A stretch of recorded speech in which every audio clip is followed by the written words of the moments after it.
My relationship with the parks in Alaska began, in a way, within a few days of arriving here.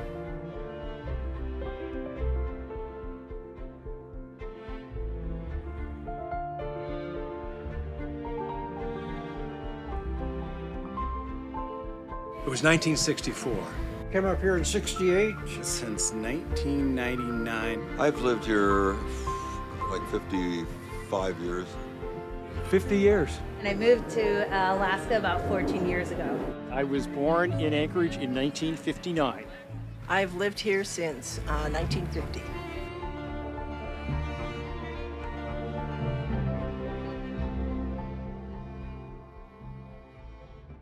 My name is Judy Bittner. I am with the Division of Parks and Outdoor Recreation. I am currently the Chief of the Office of History and Archaeology, and in that position, I am also the State Historic Preservation Officer for Alaska. I live in Anchorage, and so I visit the Chugach State Parks and also work with a lot of the historic parks around the state. They're very unique, often like the Chugach State Park, they're big and they're wild, and you can be close to an urban area and get into and experience some real wilderness.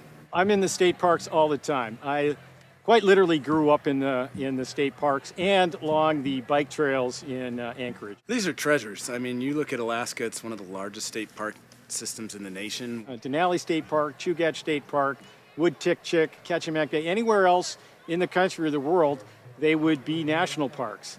These are massive 500,000 acre state parks to 1.6 million acres.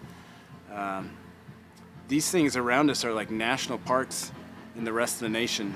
And to have these available to Alaskans and visitors for all these recreational opportunities is incredible.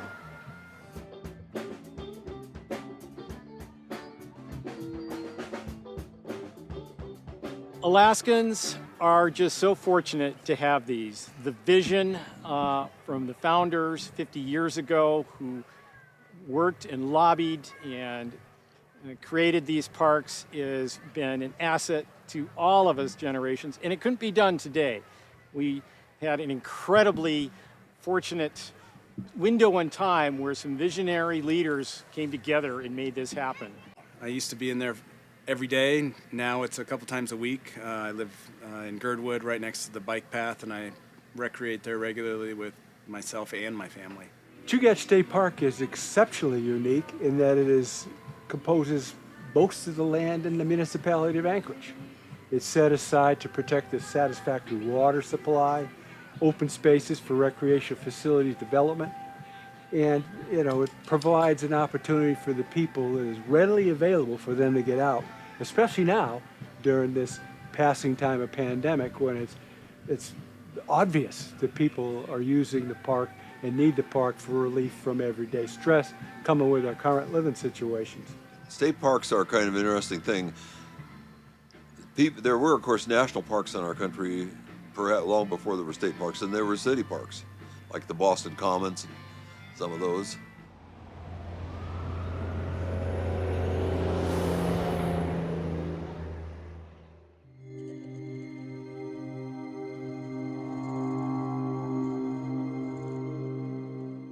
If there's ever a state park behind Anchorage, this valley would be a nice place to enter that park. It would be a beautiful way to get up there. Pretty soon, people discovered, hey, we need something in between that. And so they got going on state parks and began to build one. Their goal was to have a state park about every 50 miles on the highway system. And we took the next step. The next morning, that same morning actually, I went and got the USGS quad maps for all the land behind Anchorage. I sat at a friend and on the floor, my friend Warren Matthews, who's another founder of the park. He, Sharon Cistna, Pete Martin, several of us, Doug Bailey, we drew the outlines of what would become Chugach State Park.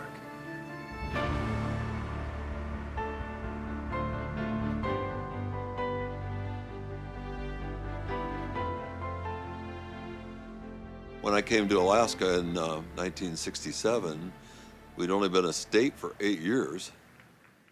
And the state park system was started when the Bureau of Land Management gave us about 60 roadside parks. So about 1969, I decided to apply for the contracts to take care of some of those roadside parks, because it was all being done by contract then, and there was no ranger program. And I didn't get it. I was very disappointed, but I had quite a bit of experience as a ranger down in the States with the Forest Service, the Park Service, and the BLM. So even though I was teaching school, I became a prime candidate when they started the ranger program in 1970. And I got the job as Nancy Lake Ranger in the first one. And that's a 22,000 acre park that, started the whole park system rolling. So then what? The next thing I remember is that we had Charles Lindbergh come up and address the legislature and tell us that we needed a state park system.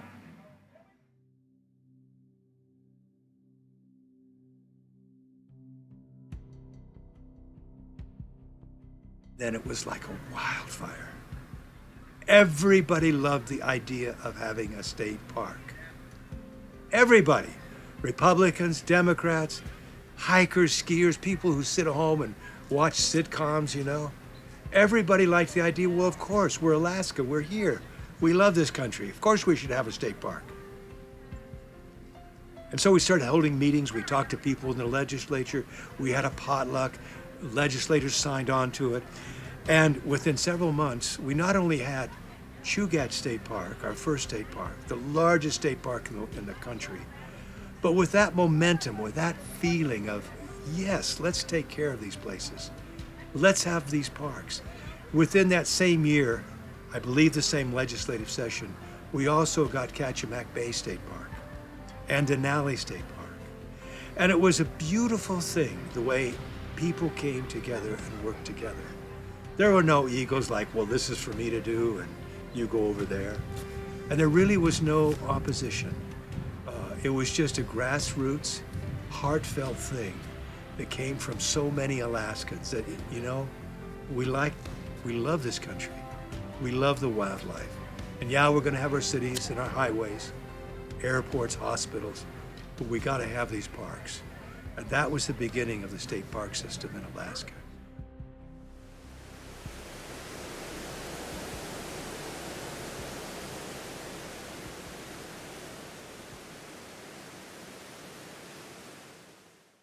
I'm thankful that I had the opportunity for the last 48 years to be intimately involved with Chugach State Park, both as a public servant and as an avid user. I was hiking with a fellow named Dick Griffith a bunch of years back, and I met Dick way out in the middle of the park at Turbid Creek, and we both were working on the Crow Pass Trail. I spent the night with Dick at the Raven Creek cabin, and the next morning we hiked back to the Nature Center. But on the way, we had a special wildlife encounter. Dick and I were hiking about 20 yards apart, and we looked downstream, and there's a brown bear. And the brown bear is fishing. Its head's going back and forth, and it's after the salmon, late salmon that are coming in the river. Behind the brown bear was a wolf. A wolf is following the brown bear, picking up its leadings. And behind the wolf, the magpie's going back and forth. Well, the wolf spotted me, and it started going away, getting its distance, but the bear didn't. The bear was right down, facing the water, and moving towards us. And Dick was just standing there, and I was looking at him. He's my senior by a little while. And I'm looking at Dick. Dick, we got to call out. He's calmly watching the bear approach, And finally, I go, okay, hey bear, we're right here. And the brownie stands up, and it's just beautiful, dripping with water. Goes down on all fours and takes off up over the bank and then leaves. And I looked over at Dick, and he's still nonchalantly standing there going, what did you think, Pete? I was going to pull a Treadwell? And I laughed, and we continued on down the trail. And he doesn't talk a lot, but that was one of the more memorable experiences because we saw a bear, a wolf at the same time. Favorite memory in the Chugach? Well, I'd say a couple of them were running Crow Pass and trying to trying to get ahead of the racers so we could pull out all their shortcut flagging. That was probably one of my favorite memories. To hiking it with just rangers, just traversing. We'd pick a spot and we'd go, we're going to go in an Indian and we're going to get out at this trailhead over here, and we'd have to pick our route over the top and figure out how to do it. When I had dogs, I mushed my dogs up Powerline Pass and then up Presto Ramp and the wedge up into that Windy Pass, I think it's called. And so one of my favorite pictures of my whole career was up in that pass with my dog sled.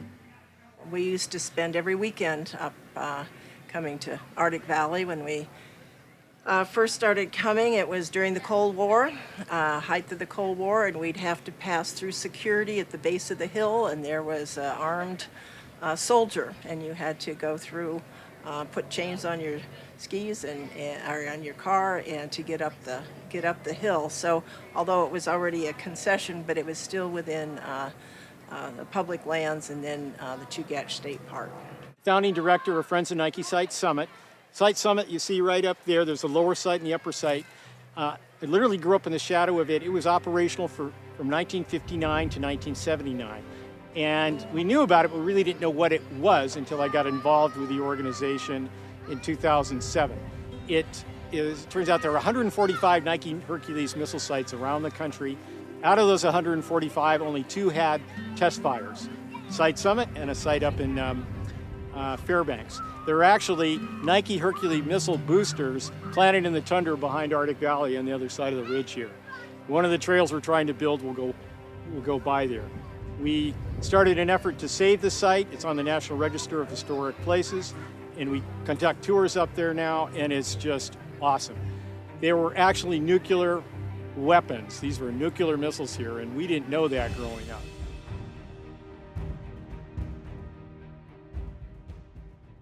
I grew up in a city and I didn't have trails so close to me, so by having them so close, it just allowed me to sort of like explore the parks. It's easier like access for me. A lot of people that I know do this, so I mean, to have them close proximity is super important because that's the only reason why I actually recreate outside. Yeah. I find the Alaska State Parks are very accessible, and that you can find adventure at all levels. You can find family-friendly places. They are accessible on the road system, and they can have the various levels of participation within the state park, from camping to swimming to fishing within the state park. Well, there's a whole lot of different ways you can enjoy Chugach State Park. You can do a short-term, high-quality experience where you visit one of the peripheral trailheads and do a short hike like Glen Alps, Mount Baldy and Eagle River, Eklutna Lake. Or you can do something more exciting and perhaps a little bit more rigorous, and that is to pack up a pack, know where you're going ahead of time, and do a hike of, say, a half-a-day duration. Be prepared, I must say, to encounter wildlife and have yourself knowledgeable about how to behave. You could fly into Anchorage or Fairbanks and network your entire trip with state parks. You could plan out camping and hiking and river rafting and mountain biking your entire visit just with state parks. I think the state over the next 50 years needs to invest in improving those facilities because there'll be a major benefit when they do. Tourism is our key to the future.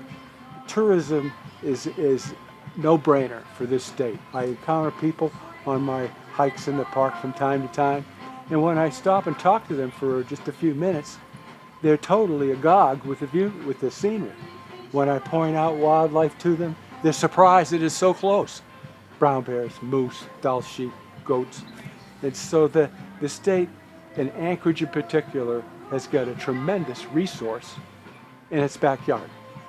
The challenge is to keep it the way it is now, so that your backyard doesn't become a backdrop with radio towers, passive microwave repeaters, with buildings in places that are right now green, pristine.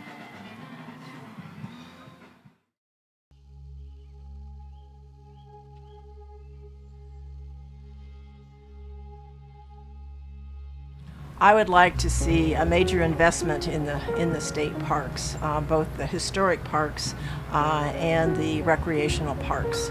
We're working with a project at Canes Head out of Seward, and I would like to see the state have a major investment for accessibility, trails, campgrounds, and to preserve the historic properties that are represented in the state parks.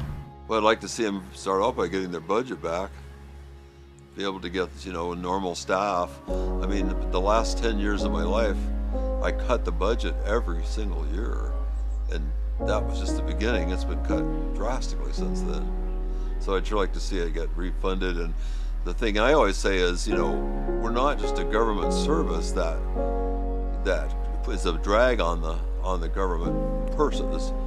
We actually create a place for tourists to come and encourage people to come. And I think a study could easily be done to show that we stimulate the economy. 50 years later, it's an incredible treat and an experience for me to come back and meet so many young people of all ages really, who love the park, who care about it, who are willing to sign petitions, ask the legislature to put enough money up to take care of them. And in fact, as Warren Matthews, one of our founders of the park, said, that he reminded us of what Ben Franklin said at the time of the starting of the Constitution of our country. Someone asked him, well, what do we have? Is it going to work? He said, we have a republic, and we'll see if we can keep it, if we can take care of it. And that's the same thing with the park. It requires a lot of things to keep going. I talked to one of the park administrators. There are parks that are 3 or 4 acres down in the state parks. They have 9 or 10 staff people. We have 500,000 acres. All kinds of wildlife issues and encroachment issues, and they only have 9 people. And I hope to see a fully funded program.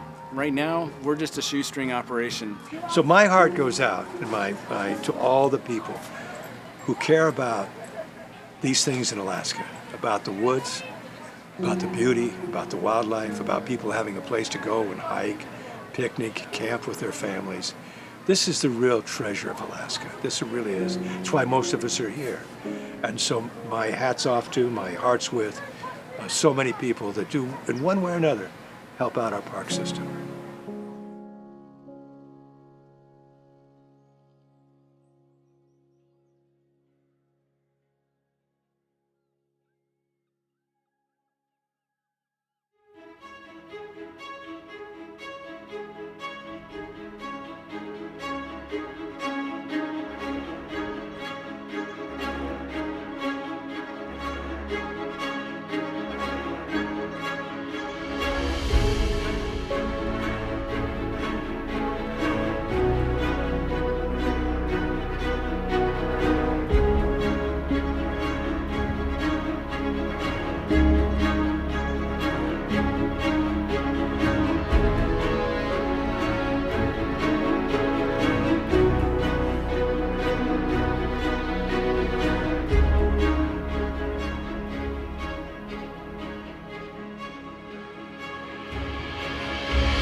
If we treat the environment with care, we can expect that to continue.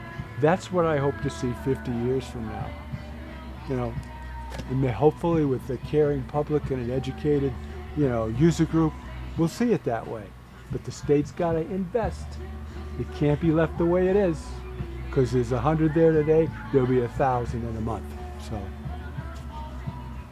thanks guys. Thank you, man. No, that was really good. Thank you.